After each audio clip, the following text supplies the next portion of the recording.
여하간 돌아와서 생사해탈은 크게 두 개가 있습니다. 하나는 죽었네, 세번네 다 없어져 갖고 그 두려움을 여위고 무단하게 말씀드리겠습니다. 탐욕이 없으면 동요가 없다. 동요가 없으면 왕래가 없고 왕래가 없으면 두려움을 여위고 두려움이 여위면 생사를 여윈다. 생사를 여위면 해탈이요 해탈이면 해탈지경이 있다. 이런 말씀인데 생사를 여위는 거에 두 개가 있는데 하나는 낮은 단계, 하나는 높은 단계.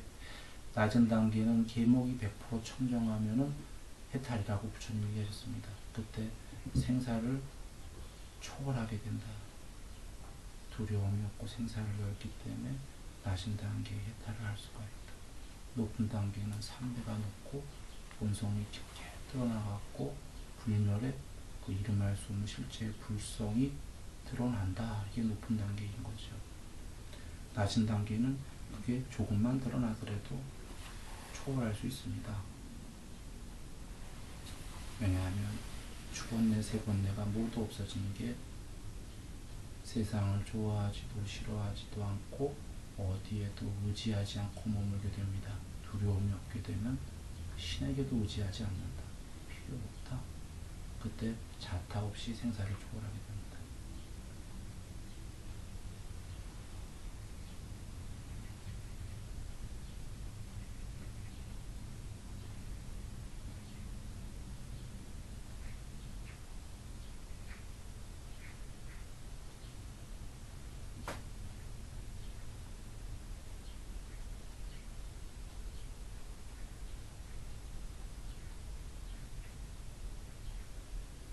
희능 스님이 육조단경에서 마음 안에 중생을 먼저 발견해라. 마음 안에 중생을 발견해라.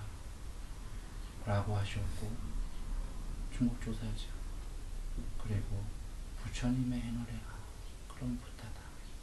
부처님의 행을 하려면 마음이 부처님 마음이에요. 그죠?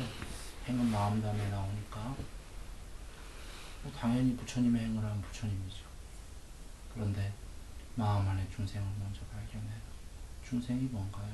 마음 안에 해로운 법을 짓는 게 중생인 겁니다. 물론 우리가 번뇌의 마음, 해로운 마음이니까 말과 행동이 해롭게 나오죠. 어쩌란 말이에요. 맞거든요. 그런데 맞는데 역순도 맞다예요. 언제부터 마음이 있었냐는 거예요. 애초에 없었다. 경험한 대로 입력이 됐다. 저장이 됐다. 그래서 지금 그것들이 뇌에서 경험되는 게 해로운 마음이요. 그래서 말과 행동이 해롭게 나오니까 지금 부처님께서는 역순으로 그렇다면 지금부터라도 말과 행동을 참아보고 해로운 걸 삼가해 보아라. 착하게 지면은 그 정보라는 게 이제 불교용어로 법이에요. 구성 요소들, 법들이 아래와식에 차곡차곡 쌓일 것이다. 그 차곡차곡 착한 것들이 쌓이면은 이제 뇌에 올라오는 것들은 비유컨대 다 착한 것들만 올라올 것이다. 그러면 이제 해로운 마음이 아니라 착한 마음이 될 것이다. 이 말씀인 거예요. 그러나 여전히 착한 마음도 좋은 거지만 천상세계에 갈 수 있는 좋은 덕목일 뿐 해탈은 아니니까 그 착한 마음에서 더 초월을 해라. 그래서 불성이 드러나게 되면 된다. 이런 말씀이죠. 그래서 아까 희능 스님이 마음 안에서 중생을 발견해라. 이런 거는 스스로 해로운 법을 짓고 있는 걸 알아라. 그런 얘기예요. 그 희능 스님이 육조단경에서 궁극이 될 때까지 진참회들 한다. 이러신 거예요. 본인도 하셨겠죠. 그러니까 그런 얘기를 하셨을 텐데 참회란 해탈하기 전까지는 조금이라도 남아있는 거 다 참회한다. 그리고 그 안에 중생을 발견해서 그렇게 중생의 해로운 말과 행동을 안 하게끔 한다. 라고 희능 스님이 얘기한 겁니다. 마음 안에서 중생을 발견해갖고 중생이 전부 다 소멸하면 부처님이죠.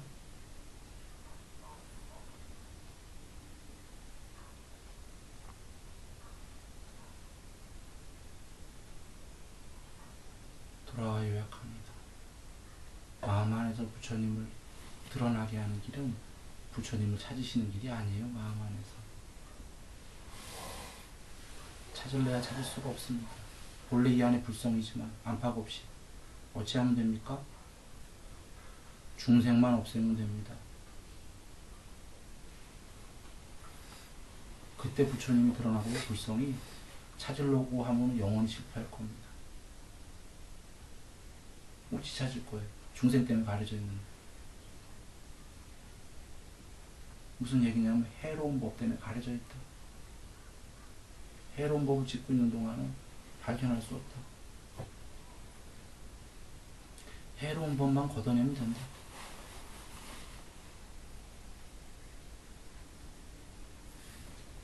이것이 제가 드리는 얘기가 아닙니다. 제 입으로 빌어서 얘기했지만 초기 경전의 부처님 말씀입니다.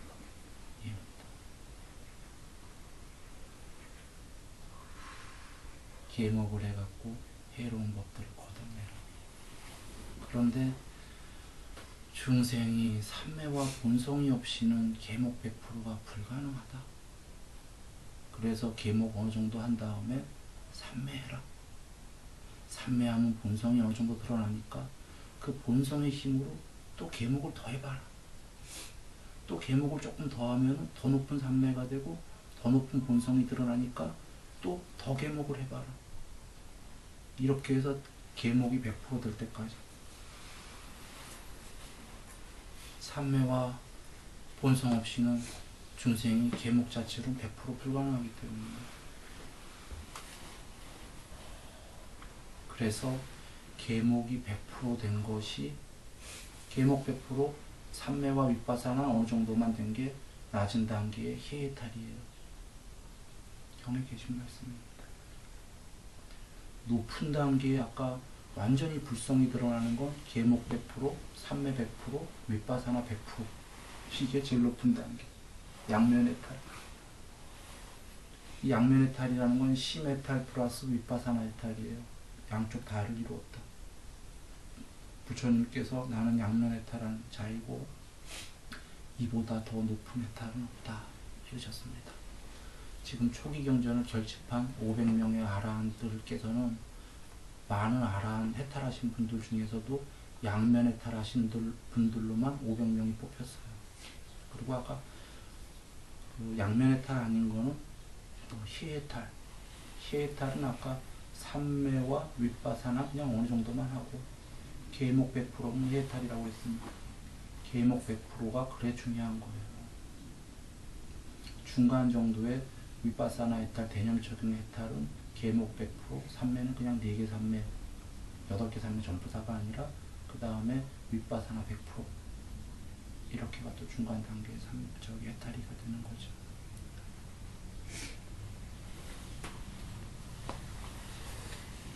지금 세 가지 해탈의 공통점은 계목 100%. 이 말씀은 해로운 법을 안고는 해탈은 없다. 우리가 그러면 지금 주력해야 될 것은 해로운 법을 없애는 길이에요. 그래서 부처님 말씀하신 법은 처음도 좋고 중간도 좋고 끝도 좋다라고 하신 것이, 어떤 방법론들이 하나 주어질 때 그 방법론 열심히 해도요 안 남는 수도 있어요. 도 아니면 못할 수도 있어요. 세월이 지나도. 그런데 부처님 주신 계정에는 계목 100% 아까 말씀드린 게 남는 게 있다. 해로운 법을 뽑아내면 뽑아낼수록 지고스러워진다 해요. 지고스러워질 수밖에 더 있습니까? 과거가 없어졌는데 안 행복하겠습니까? 문제는 어찌 없애내라는 게 방법론이 중요한 거지. 화만 없을 수 있다면 없어졌는데 안 행복하겠어요?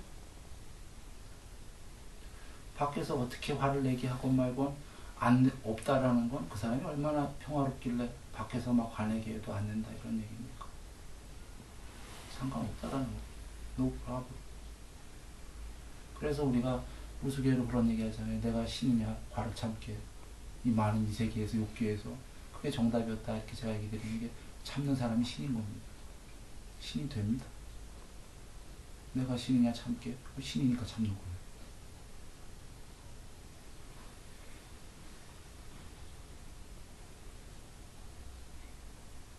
그래서 아까 부처님께서 화가 있는 그 장소에서 화들이 많은 거기서 화들을 내게 할 때 화를 참는 게 화를 소멸하는 길이다의 말씀처럼 여기서 안 참으면 다시 또 와도 계속 이런 상태예요. 화내게 하는. 거기서 많이 없을 수 있다 이러셨어요.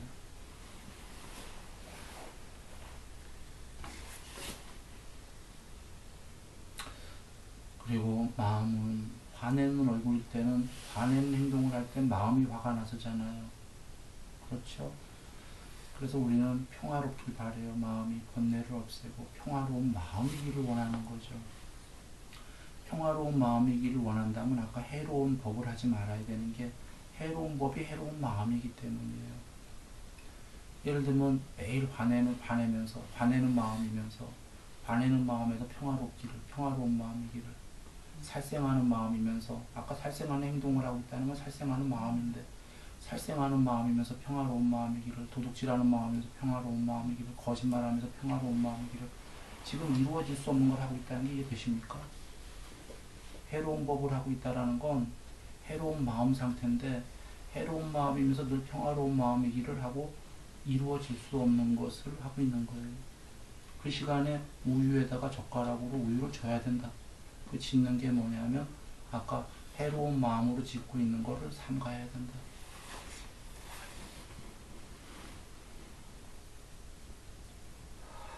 그런데 많은 막연하게 이 법을 잘 이해 못하는 사람들은 번민스럽게도 대부분의 어쩌면 많은 사람들은 아까 그런 안 좋은 마음을 하면서 이루어질 수 없는 평화로운 마음이기를 이렇게들 보통도 생각한다 이런 겁니다.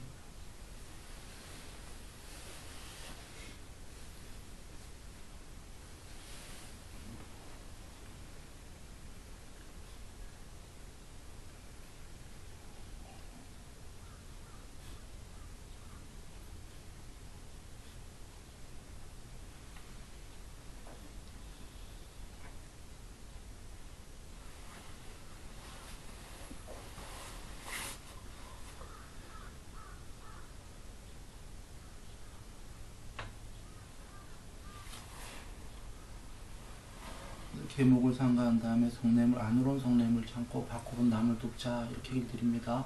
먼저 내 속냄을 없애고요. 먼저 내 해로운 법들을 없애고 그 차후가 이제 그 밖으로 이롭게 하자 세상을 이런 게 나도 남으로부터 도움 받고 싶잖아요. 우리들이 사랑받고 싶고 그럼 사랑 안 하면 남을 돕지 않으면 그 씨를 안 뿌리면 내도 받을 수 없다요. 그냥 받기를 이루어질 수 없는 걸 원할 뿐인 거지.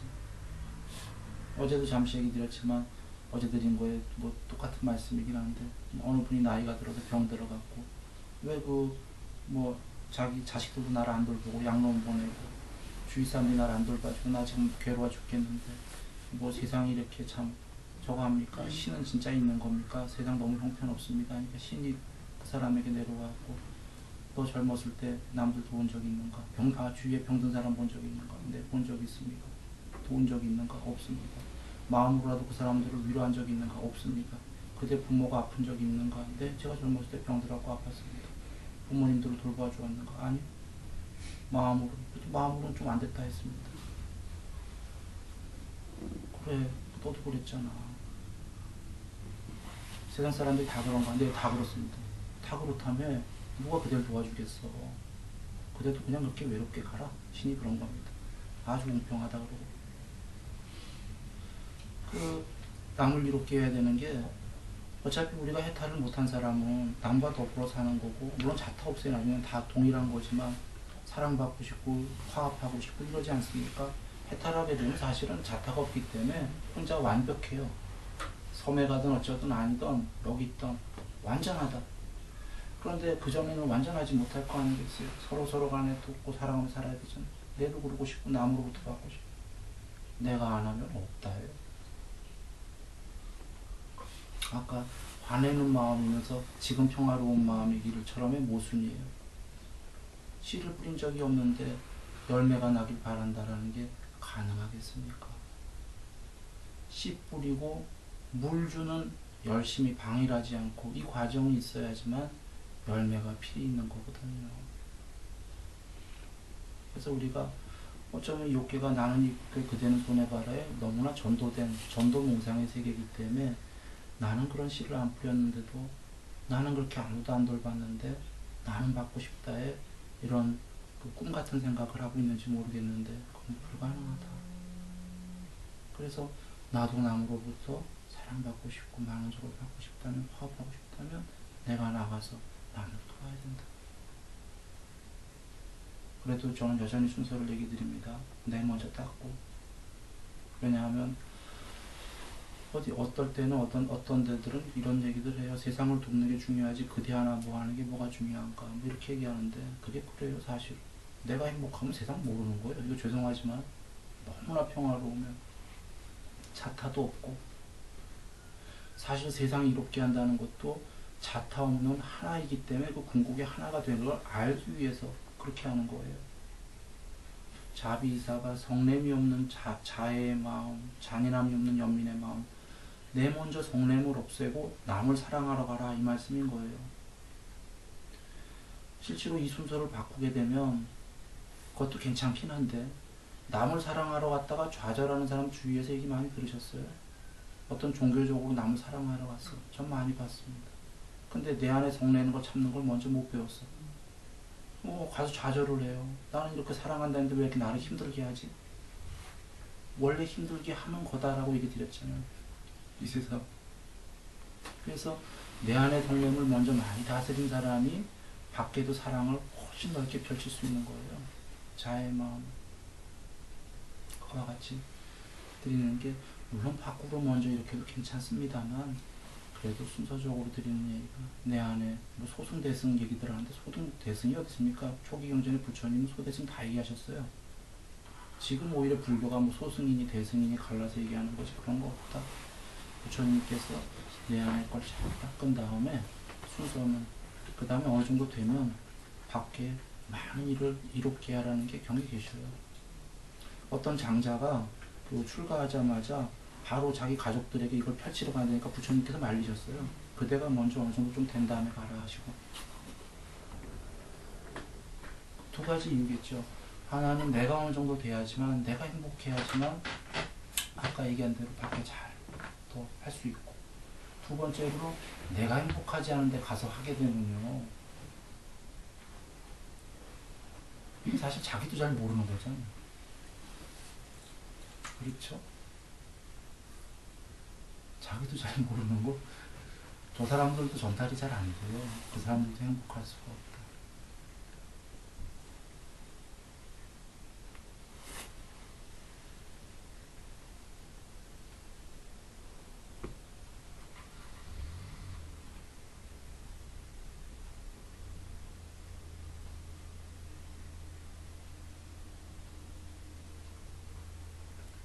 그래서 돌아와서 부처님께서 주신 계정에는요, 그 막연하거나 뜬구름 잡는 말씀이 아니고요. 이렇게 지금 제 얘기도 안 되고 디가니까의 세 권을 꼭 보셔야 돼요. 그러면 이해하실 건데 그 사율에 보시면 너무나 구체적이고 체계적이고 객관적으로 와서 보아라. 경에 많이 나오시는 말씀이죠. 이 가르침은 와서 보아라. 와서 볼 수 있는 가르침이다 하셨어요. 주관적인 깨달음이 아니다 이거죠. 주관적인 깨달음은 다 뜬구름 잡는 얘기고 보여줄 수가 없잖아요. 자기 주관적이라는데 부처님께서는 완전히 객관적이다. 와서 아니 법을 어떻게 보겠어요. 법이라는 건 가르치면서 우리 일반 입장에서 볼 수 없는 거죠. 과랄 때 물건이잖아요. 얼마나 구체적이길래 얼마나 객관적이길래 물건처럼 보여줄 수다 이런 얘기입니다. 와서 보아라. 지금 불교 이렇게 구체적으로 얘기 안 합니다. 초기 경전 그러셨습니다. 초기 경전 보십시오. 디가니까요. 와서 보아라. 눈 있는 자는 보면 알 거예요. 놀랄 겁니다. 그 자리에서 그냥 순복으로 들어가는 사람은 수다원입니다. 전생에 근기가 있다면 그대로 그 경전의 말씀이 글자로 보이는 게 아니라 그렇게 구체적으로 주셨어요. 보았는가?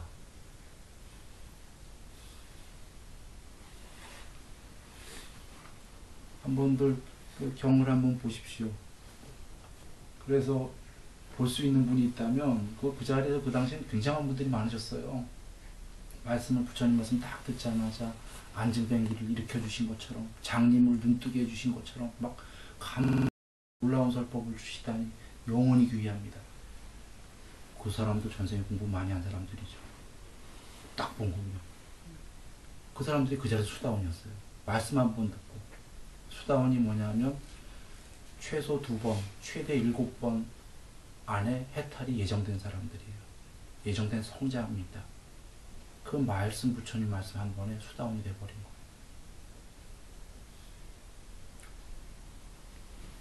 물론 이제 그 중에는 그 당대에 해탈하신 분이 있죠.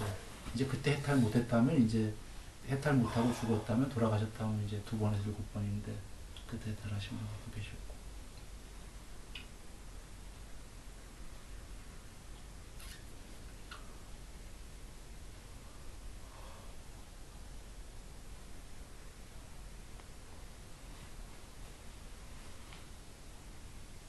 아까 꿈에 얘기 드렸듯이 화가 없어진 사람은 무탈해요. 아무 탈이 없다. 한가롭다. 그래서 그 화 없애기 위해서는 아까 행동 3가지, 말 4가지 먼저 삼가하는 거니까요. 그래서 화들에 대해서 성냄을 안으로 없애는 걸 많이 사유해 보시고 공부하시기 바랍니다. 그렇게 되면 여기서부터가 극락이에요. 무탈하다. 아무 일 없다.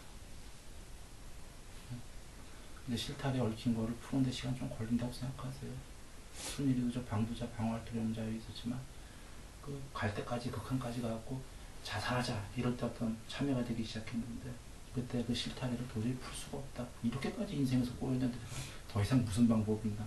풀 수가 없으니까 죽자 이렇게 마음을 먹었는데 그게 아니란 걸 알았어요. 근데 너무 꼬여놓으니까 시간은 좀 걸리더라 이런 얘기입니다. 오늘 여기서 끝내겠습니다.